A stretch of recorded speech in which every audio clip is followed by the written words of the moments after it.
Что же происходит внутри, когда внешний мир сводится к самому себе? Давайте заглянем под капот организма и в глубины психики. Вы наверняка слышали о силе воли, мужской энергии и поиске себя. Наука и психология начинают раскрывать удивительные плюсы воздержания и фокуса на себе. Это не призыв к аскетизму, а взгляд на скрытые ресурсы, которые высвобождаются, когда фокус смещается внутрь. Часть первая. Физиологический ренессанс, когда тело говорит «спасибо». Когда мужчина живет один и практикует воздержание, осознанное или ситуативное, его тело реагирует не падением, а часто значительным подъемом. Вот что происходит на клеточном уровне.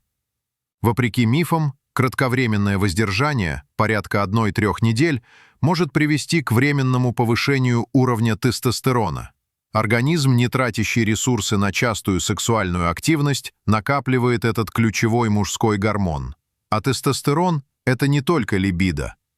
Это повышение выносливости, способности к интенсивным тренировкам, фокус и мотивация, улучшение концентрации, целеустремленности, мышечный рост и сила, ускорение восстановления после нагрузок, повышение эффективности силовых тренировок, укрепление костей и кроветворения, положительное влияние на плотность костной ткани и выработку эритроцитов. Нервная система. Отсутствие постоянной необходимости быть наготове, соответствовать ожиданиям партнера или искать контакта, снижает уровень хронического стресса. Гормон стресса кортизол падает. Это дает качественный сон, глубокий восстановительный сон без тревожных мыслей или необходимости подстраиваться под чужой режим. Тело и мозг полноценно отдыхают. Снижение тревожности. Уходит нервное напряжение, связанное с отношениями. Стабильность настроения. Меньше гормональных качелей, вызванных интенсивной сексуальной жизнью и эмоциональными бурями отношений. Иммунитет. Все силы на защиту. Энергия и ресурсы, которые обычно тратятся на сложные процессы, связанные с активной сексуальной жизнью и поддержанием отношений. Эмоциональный стресс. Огромный потребитель ресурсов. Перенаправляются на укрепление защитных сил организма. Укрепление барьера, иммунная система работает эффективнее, снижается восприимчивость к простудам и инфекциям, ускоренное восстановление, раны, травмы, болезни заживают быстрее, когда тело не отвлекается на другие энергоемкие задачи. Энергетический резерв. Топливо для достижений, секс, энергозатратный процесс. Воздержание высвобождает огромное количество физической и психической энергии. Куда ее направить? Сублимация.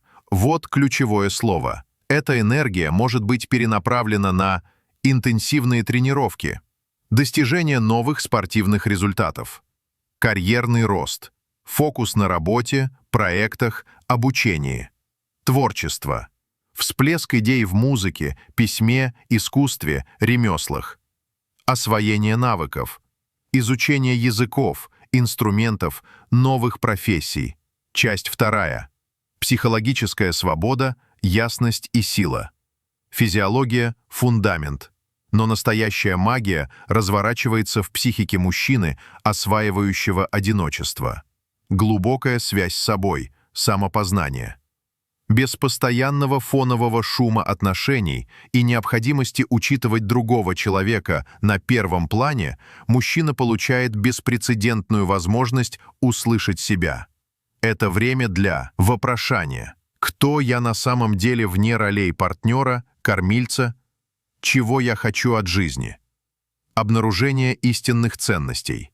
Что действительно важно лично для него, без оглядки на ожидания общества или партнера. Принятие себя. Увидеть и принять свои сильные и слабые стороны, страхи и мечты без осуждения. Независимость и автономия. Это не просто сам себе готовлю, это фундаментальное чувство. Самодостаточности. Я могу справиться, я управляю своей жизнью. Решения принимаются, исходя из собственных потребностей и взглядов. Контроль над средой. Пространство дома. Отражение его внутреннего мира. Порядок или творческий хаос. его выбор. Полное понимание своих доходов и расходов. Умение распоряжаться ресурсами исключительно в своих интересах или интересах детей, если они есть. Эмоциональная устойчивость и зрелость. Одиночество – мощный тренажер для эмоционального интеллекта. Переработка опыта. Время осмыслить прошлые отношения, ошибки, триггеры, без спешки и новых обязательств. Навык саморегуляции. Учиться справляться со скукой, грустью, гневом самостоятельно, без поиска спасения в другом человеке или мимолетных связях. Это путь к настоящей внутренней силе. Снижение зависимости от внешней оценки. Ценность начинает определяться изнутри, а не через призму взгляда партнера или общества. Фокус и продуктивность. Безграничные возможности для концентрации. На карьере и целях. Энергия не распыляется на конфликты, совместные планы, компромиссы. Можно целиком погрузиться в проект. На развитии. Чтение, обучение, хобби получают приоритетное время и внимание. На физическом состоянии. Легче установить и поддерживать режим тренировок, питания, сна. Свобода и гибкость. Полный контроль над временем и пространством. Спонтанность.